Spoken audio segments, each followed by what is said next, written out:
Jeremiah Fears is rising per a big-time rumor. So who's falling? Someone's got to fall. Someone's rising. Could it be VJ Edgecombe? And who's the better fit for the Washington Wizards? Find out next on Locked On Wizards.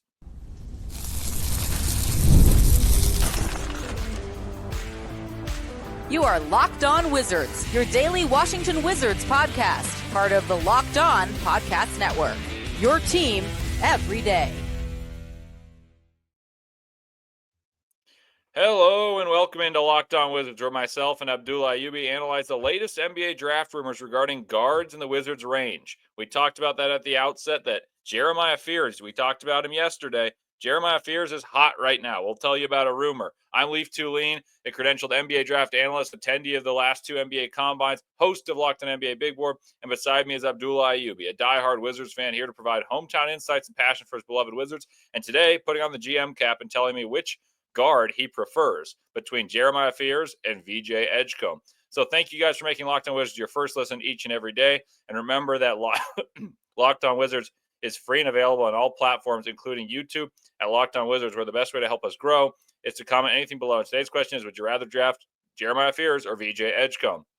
So we're going to dissect the game of Jeremiah Fears. That's going to be the first segment. We're still going to talk about Jeremiah Fears. We're going to discuss the rumor that we've seen that bode well for his stock, but maybe drop someone else to the Wizards' range, and we'll talk about who that could be. Then compare his game to VJ Edgecombe. We'll talk about the fit with the Wizards for both, and talk about if those rumors are true, what happens in the NBA draft, and what are the ramifications for the Washington Wizards. So let's dive right in, Abdullah. Let me tell you this rumor from the get-go here. This is a quote I sent you. This is after we did our podcast yesterday. And we thought, wow, this is interesting because we talked about Jeremiah Fears being a guy that we've seen high on big boards, but not very high on mock drafts. But it is an exact quote. So, and I quote, an NBA scout from a lottery team told Rafael Barlow that Jeremiah Fears is hot right now. The scout said, I honestly think his draft range is anywhere from 2 through 5. I don't know if he's going to be around at 7 for the Pelicans. And they continued to say that they know New Orleans likes Jeremiah Fears. So, what do you make of that? And one more thing to this, actually. The Pelicans or Nets are the two teams I could see trying to trade into the top 5 is what the end of that says. So that could be interesting in its own. But let's assume no trade. What do you make of that rumor of Fears rising, and how does it impact the Washington Wizards? Yeah, so that when you sent me that, I was kind of shocked. I thought just because of the shooting concerns, something that we harped on the recent episode, I didn't think he would be a top 5, top 6 pick. I think I'd maybe at most be at 8 or 9 because I know Brooklyn loves him and now New Orleans loves him. So who knows? Is this smoke? I don't know. But if you're the Wizards, I think you hope that Fears goes in the top 5 because, again, it drops a guy like VJ Edgecombe who's very, very elite athletically. And it kind of reminds me of Amen Thompson in a way, at least defensively, with his ability to be a two-way player. And the reason why I'm just not so high on Fears, again, like in today's NBA, if you gave me the shooting stats of like shot 18% off of screens and then 3-point percentage was under 30%, it's something that I can't live with, especially since we have a great group in Bub Carrington, Jordan Poole, who knows if we trade JP13. So I honestly hope, and again, I don't hate Jeremiah Fears, but I honestly hope he goes in the top 5 because he drops a guy like Edgecombe down. And who knows, maybe Philly shakes it up at 3 and doesn't take one of the Rutgers guys. It's going to be interesting, man. And then here's the other thought here. Jeremiah Fears is a guy who I said at the end of yesterday's episode that I think if you were to say rank all-star potential, I'd rank in the top 5, but I think his floor is lower. Maybe some teams are subscribing to that philosophy of saying, you know what, it's boom or bust. You got to get someone who can change the franchise, and that's why he's rising because, he's got that takeover mode. Like he's got that, hey, I'm a big-time player, and I'll win you a game if you put the ball in my hands. And I don't think any of the Wizards on the roster are good enough to say that you can't take a guy like Fears in the backcourt because I like Bub Carrington an awful lot, but he's not good enough to tell me I can't take a point guard. Like you were hoping that you'd have a chance at Dylan Harper, right? So maybe he's not Dylan Harper, but he's got a chance to be an all-star. Then that's worthwhile. In the case of VJ Edgecombe, why I wanted to compare the two is you hear all these rumors about Tre Johnson is rising. You've seen him tied to the 3rd pick, him and Common Malawatch, which meant Ace Bailey's falling. I don't think Ace Bailey has a way of falling to 6. Maybe the Wizards move up and if he slips even a little bit because you don't have to give up as much capital. But my point being, I think that the guy who's had the least buzz to certain spots has been VJ Edgecombe. And so if these rumors have any credence, then maybe he's a guy who slips, because I think that Tre Johnson and Ace Bailey are locks to go in the top 5. I think that it's very unlikely that you're going to see players like Ace Bailey fall outside the top 5. I don't necessarily know the fit with some of these teams, but you just don't see a guy like that fall. Tre Johnson's been the buzz since the combine of how high he's been. So the one that's been the odd man out to me has been VJ Edgecombe.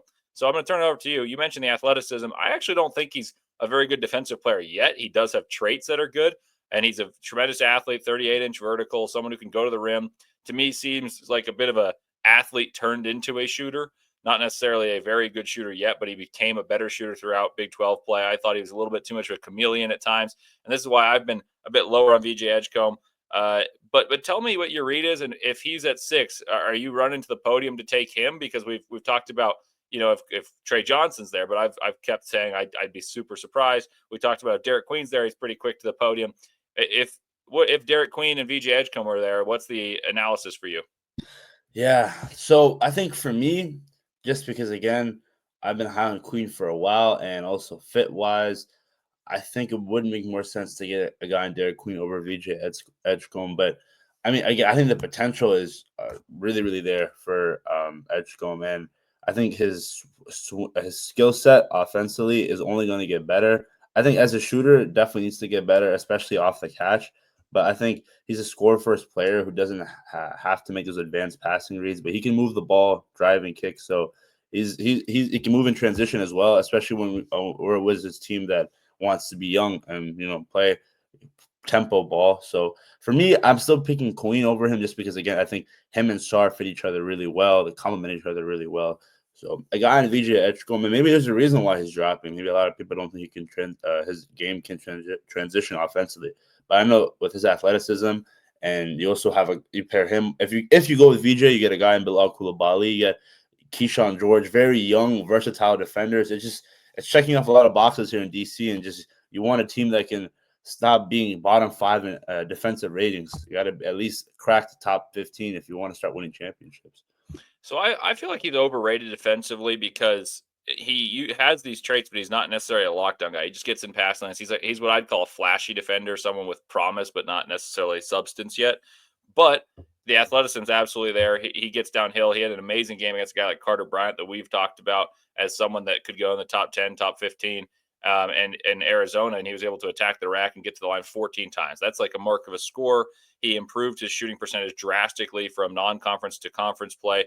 But if you were to look at Jeremiah Fears versus VJ Edgecombe as freshman for freshman, give me Jeremiah Fears. Like, he was the better player in college basketball. Tre Johnson was significantly better than VJ Edgecombe in college basketball, if you ask me. So VJ Edgecombe, who's been penciled in as the top 5 all year, and even during the lottery, people were like, "Oh my gosh, he's 6'4" without shoes, therefore he's a little taller." And we thought, like, who cares?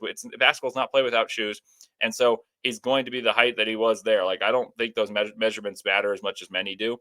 But people have seen him as this darling, and some have even said, "Oh, Philly will take him because Morey likes a good athlete." Some have even said, "Oh, he's got to be the pick at Charlotte because they need someone to complement the skill and length of LaMelo Ball and Brandon Miller."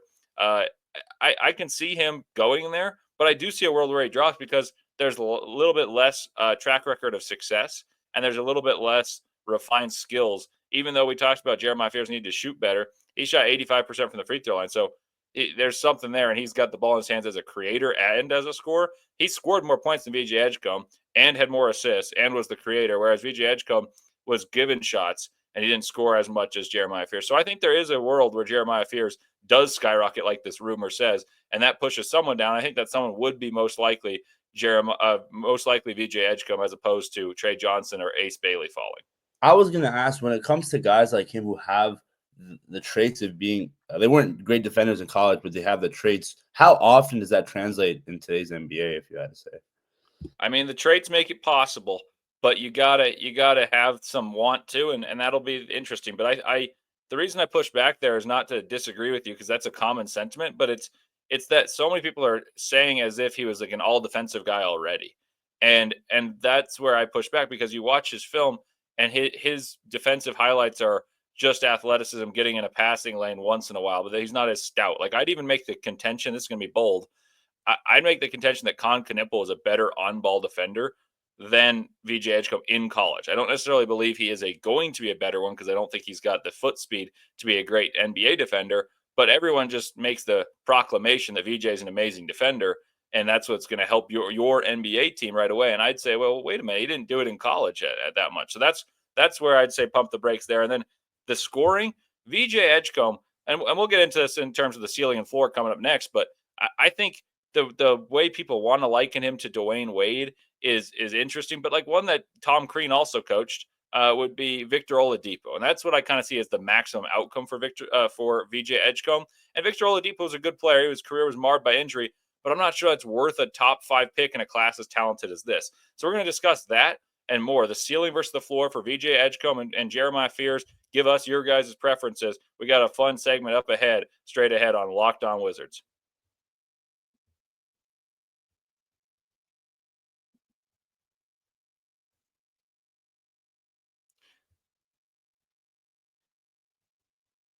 If you're running a business, you know that every missed call is money left on the table. Think about last time you had an urgent need, maybe for a plumber or a service provider. If the first person didn't answer, did you wait? Probably not. You moved on. That's why you need Open Phone. Open Phone is the #1 business phone system built to streamline and scale your customer communications, all from an app on your phone or computer. Open Phone lets me manage business calls and texts from a single app, and the shared inbox feature is a game changer. You can jump from any conversation you can jump into any conversation instantly without missing a beat and know exactly what's happening and not feel like you're lost. OpenPhone is offering my listeners 20% off for your first 6 months at openphone.com/lockedonnba. That's openphone.com/lockedonnba. And if you have an existing numbers with another service, OpenPhone will port them over at no extra charge so you don't lose your contacts. OpenPhone, no missed calls, no missed customers.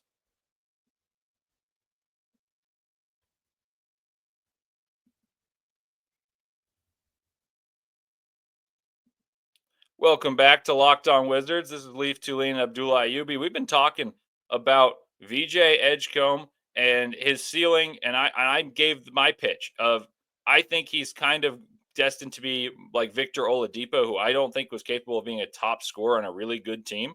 And maybe that's unfair to Oladipo because he got hurt when he was starting to hit his peak, but that was in his second chance. Like he was in Orlando, he was a promising player, went to OKC, got a little better, found his way to Indiana, and he had a kind of revitalizing a moment of his career where he looked really good and he had a good, well-rounded team with him. They pushed LeBron to 7 games in 2018, and that's a title in and of itself that you were able to push LeBron that much. Like not everyone could do it. So that's kind of the career arc I see for Edgecombe. I don't think he's as skillful with the ball as some of these guys. I think he's limited in terms of his off the dribble creation because he didn't show it in college. And typically, if you're the best player on a team in college, you're going to have the rock. Instead, he was off the ball, and most of his attacks were designed. They're little pitchbacks. They got him with momentum. They were catch and shoots, and people close out too hard, and he blows by. And man, he can soar. Absolutely can fly. He's a tremendous athlete.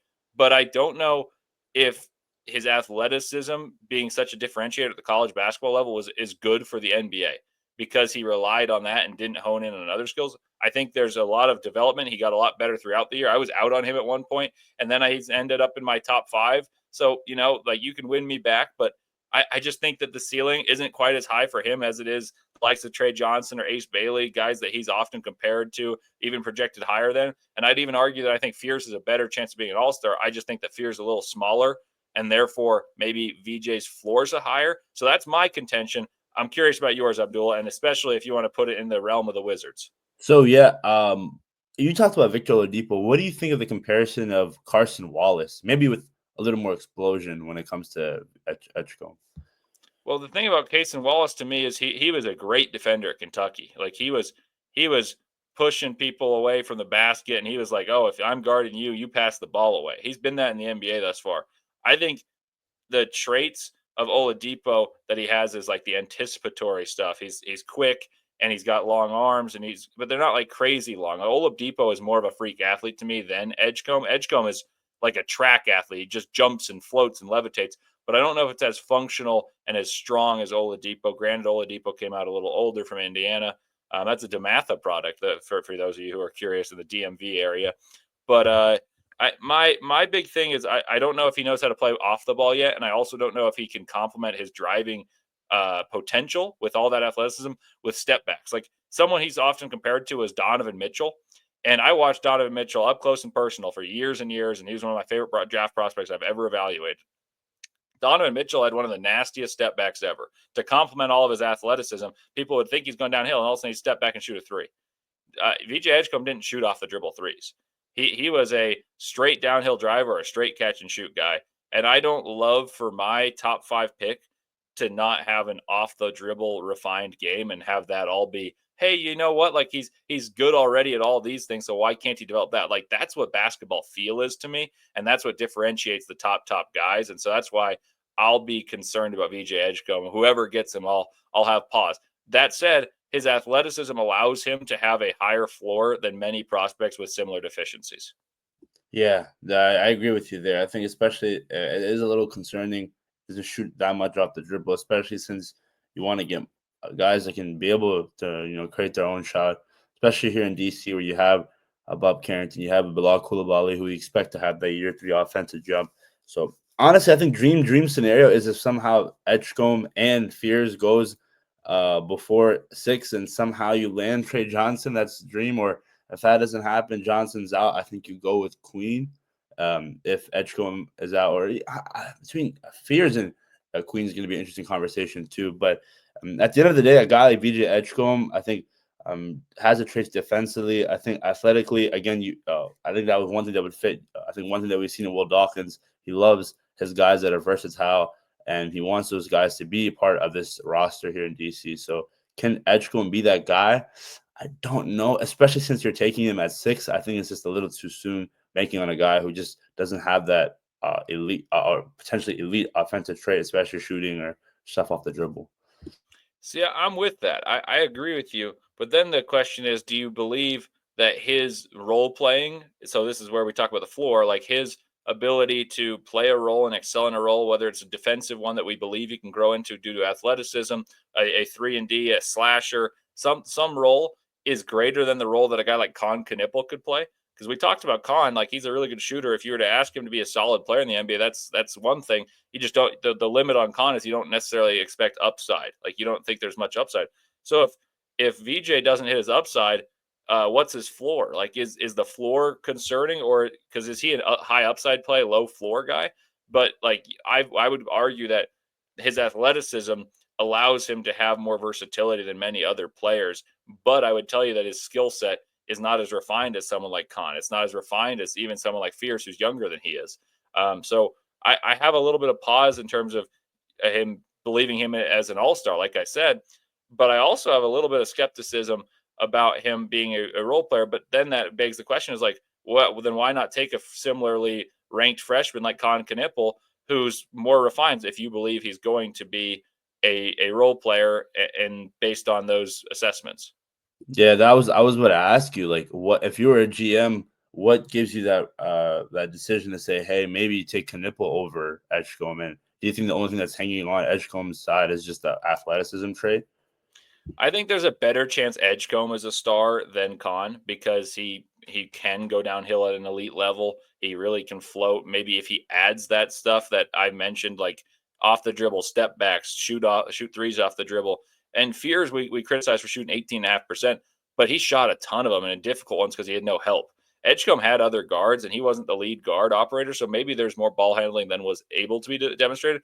But that team let him have the reins at the end of the season, and I never really saw him force his way into doing those type of things. So maybe the growth potential is really good, and it's just about how you evaluate what you believe in your development team. Like if the Wizards say, you know what, like we like Carrington at the 1 or Poole at the 1, and this guy's our 2 of the future, we'll have him develop and cultivate those things, and then we're gonna have a score at the 2 guard for years to come. I could get behind it. I can talk myself into it. I just don't see the same upside as the top guys, the Tre Johnsons, the Ace Baileys, that would be the pipe dreams for the Wizards. But at the same time, Kon, I think you'd be saying, you know what, we want him to be a Bojan Bogdanovic. We want him to be a guy who can score points, battle a little bit, and knock down open threes. Like I don't think you're asking any upside of an all-star. I think you at least have a chance with VJ. Whereas Jeremiah Fears, if you were to try take him at 6, I think you're swinging for the fences.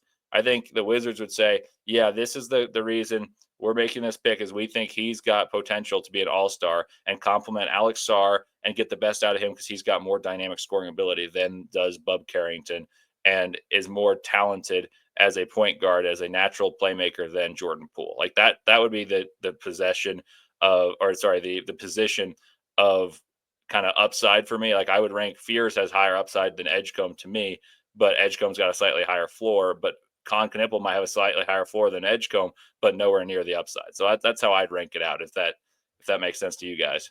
Nah, I see where you're going there. I just for the Wizards, I mean, I was big on Queen for a lot, and now if there's a possibility, I know it's really really slim, but if Tre Johnson falls, those are the two guys that I want here in Washington. A guy like Jeremiah Fears, I think you're just really swinging for the fences because again, the size concern. We talked about how it comes down to fruition. We talk about how Jalen Brunson got cooked in the playoffs, and he's been getting picked on defensively. So I know we're talking about playoff scout coming up. I wanted to transition there, but yeah, it's going to be really interesting to see, man. There's a lot of things you have to factor in the six overall pick, and if you're the Wizards, you just want to make sure you bank on it, man. You can't bust here. Yeah, you don't want to. You never want to, but sometimes there's playoffs that determine how good a player is. And so we're going to talk about the playoff scout. We're going to talk about our order of what could happen, that kind of the craziness that could ensue in the draft based on these rumors, and kind of go through some of those combinations that could arise, and all that and more straight ahead on Locked On Wizards.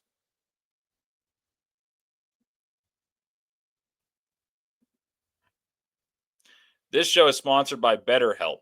Let's talk about something that doesn't get talked about enough: men's mental health. There's this pressure to always keep it together, to perform, to provide, and never show weakness. But the truth is, real strength comes from opening up and taking care of your mental well-being. Every year, 6 million men in the U.S. experience depression, and many go undiagnosed. But talking to someone, a friend, a loved one, or a therapist can make a huge difference. Therapy isn't just for a crisis moment. It's great for learning how to set boundaries, build healthy coping tools, and be the best version of yourself. You can connect from anywhere, switch therapists at any time, and fit sessions into your schedule with just a click. As the largest online therapy provider in the world, BetterHelp can provide access to mental health professionals with a diverse variety of expertise. So talk it out with BetterHelp. Our listeners get 10% off their first month at betterhelp.com/lockedonnba. That's BetterHelp, HELP.com/lockedonnba.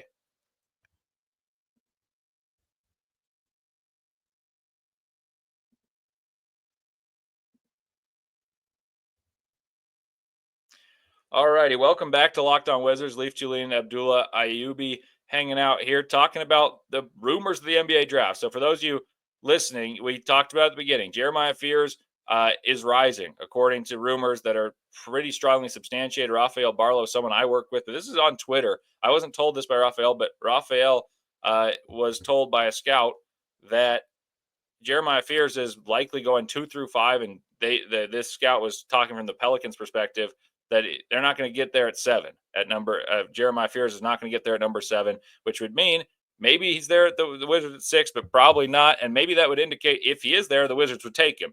So we're discussing that. What do we think of Jeremiah Fears rising and how it creates kind of chaos in the draft order? We talked about VJ Edgecombe as being someone who could fall. Let's go through what we think would happen in the draft right there, Abdullah. Like Cooper Flag, Dylan Harper at 3.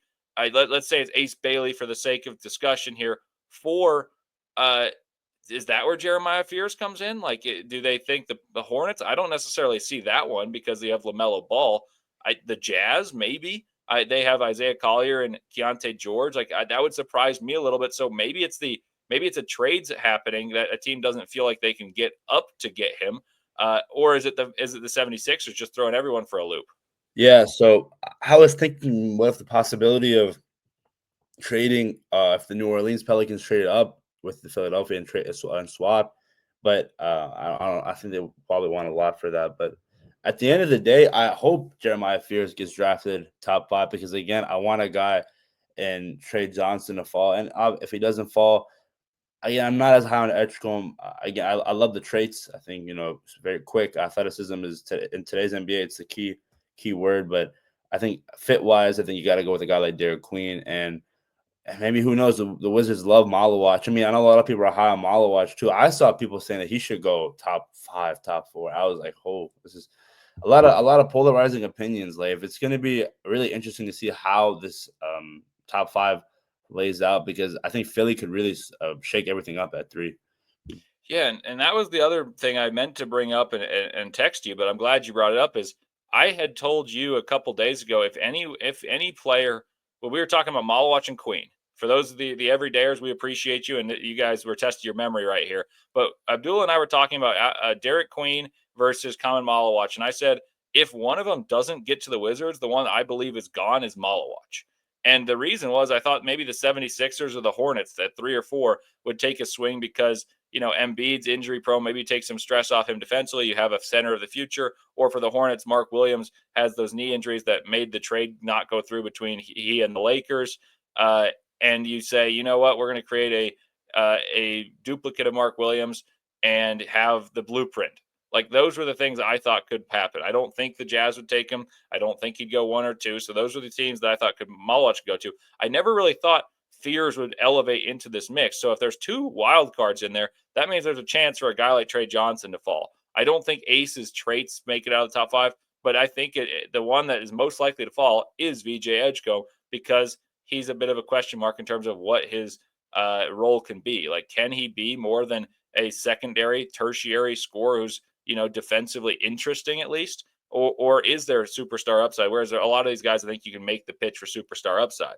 So I think it makes the pick number 6 interesting for the Wizards. So this was not in our notes to prepare for, Abdullah, but I've got a question for you. It's putting you on the spot.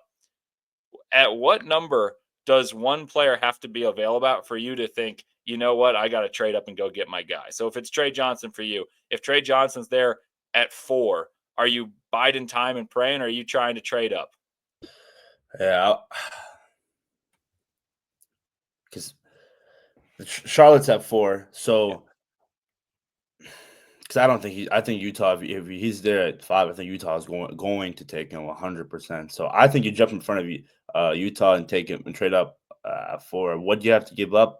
I do not know. From jumping from 6 to 4 is going to cost some, but I think you have to do. I think a guy like Tre Johnson is just so dynamic, 3-level scorer, and I'm really assuming you're going to trade Jordan Poole, so maybe get some draft capital along with Jordan Poole, and who knows, maybe you can draft capital you get with pick 18, trade back into the lottery, late lottery, in the 12 to 14 range, and maybe get a guy Malawach for Queen. I think that's dream scenario where you get your guard, but you also get a promising big.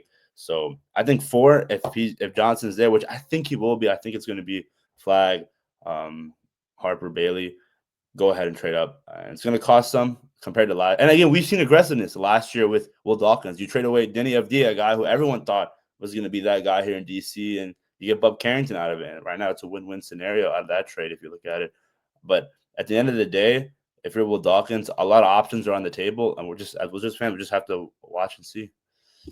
Yeah, I agree with you. I think that 4 is the logical spot. I mean, if you can make a deal with Utah and Tre Johnson's there, I think that would be a good idea. I think it would be unlikely, because if Tre Johnson's there, the Jazz probably think, wow, there's a guy who has this upside to be one of the guys who can be the best player on this team, and I doubt they'd pass.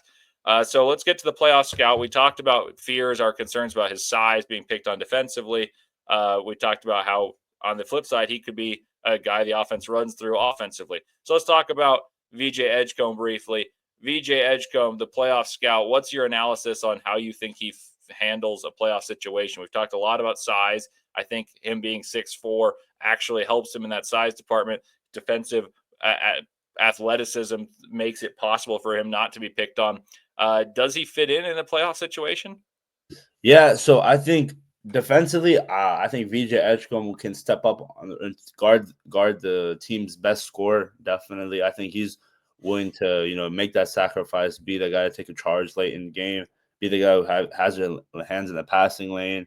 Now, offensively is really where I'm kind of skeptic, because I get it, he can take it off the dribble, but I think shooting is just one thing that it's going to take some time to develop, and if it doesn't transition, it's going to be hard to get a guy like that and say we took him with a 6 overall pick. It's going to be a tough pill to swallow. So especially come crunch time, where all the spotlight's on you, and you're on a Wizards team where But the one thing I will say is if you're VJ Edgecombe, you're in a position where you're not going to be the number one guy that's going to be thrown at you right away. I think that's one thing that, especially since we're talking about all these prospects, there's other guys on your team that are young and there's going to get the spotlight as well and not be that much pressure on you. So if I were to, play devil's advocate, I would say a reason why it's such a good destination because, again, come year one, there's not going to be as high expectations on you because we're also looking at year 3, Bilal Koulibaly, year 2, Bob Carrington, Alex Sarr, Keyshawn George, and so on. So it's kind of an interesting situation, but at the end of the day, I just don't want to take a guy in Edgecombe as high as 6. I'd imagine if Edgecombe falls to 6, the Wizards would take him. And though I've been critical of him, I will give him a solid rating in a playoff situation just because of what you said. He's not expected to be the number one guy. So his diversity in the way he scores, if he shoots the ball well, really is alluring because he's able to be a slasher and get out in transition. We watch the Pacers, we watch the Thunder. Those teams get out and run. The Wizards, I think, well, if they're going to make the playoffs soon, it'll be because they're a team that plays quickly. They have a lot of young athletes that move down the floor. They play unselfishly, and he could be a beneficiary, much like Bilal Koulibaly is like what we hope happens is Koulibaly uses his athleticism, refines his game in the half court, but is truly special in the full court when he's really running and in transition. I think Edgecombe can do that. I think he can slash the baseline. If he refines his shot and gets respect from the defenses, I think he can be a solid catch and shoot guy. I just don't think he's ever your top option, which is why I'm critical of him. It's not that I don't think he's a good basketball player. It's just you got to be such a special player to be a top option on a playoff team. And that's where the playoff scout's different for he and Fears, because Fears, if everything hits, he can be the guy who's everything's running through. I never see that for Edgecombe. I see him being a guy who is a secondary scorer and on a good team and able to play good defense. And so if he doesn't hit and the highest ceiling, I think he's still able to contribute on a playoff roster, whereas Fears has to hit in the highest degree. And so that's why it's interesting. If both are there at 6, let's say it's for some reason the Wizards are dead set on Fears or Edgecombe. Abdullah, I'm putting you on the spot. This is how we're going to end it. Which guy are you taking at 6 if it's between Fears and Edgecombe?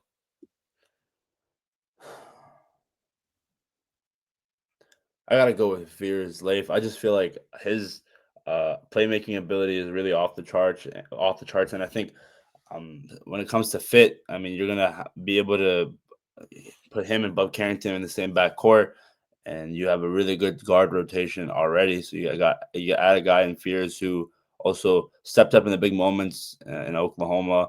And again, it goes back to the situation being great for him because there's not going to be that much pressure on him, and I think he can rise to the occasion as well. I think one thing I'm still concerned about is the shooting. I think I'm a guy who, if he can't really shoot the rock well in college, it's going to be hard. I don't want to say it's not going to be impossible, but it's going to be a very difficult transition to develop that jump shot. So between those two, I got to go with Fears just because, again, I think offensively checks off more boxes than Edgecombe, and playmaking. I think I can very, very good.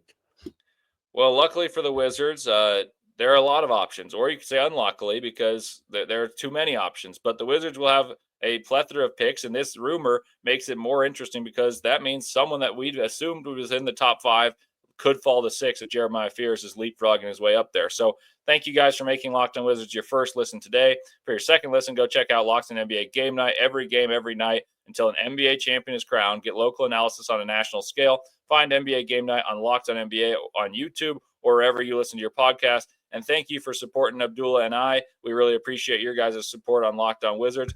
And let us know what you guys think.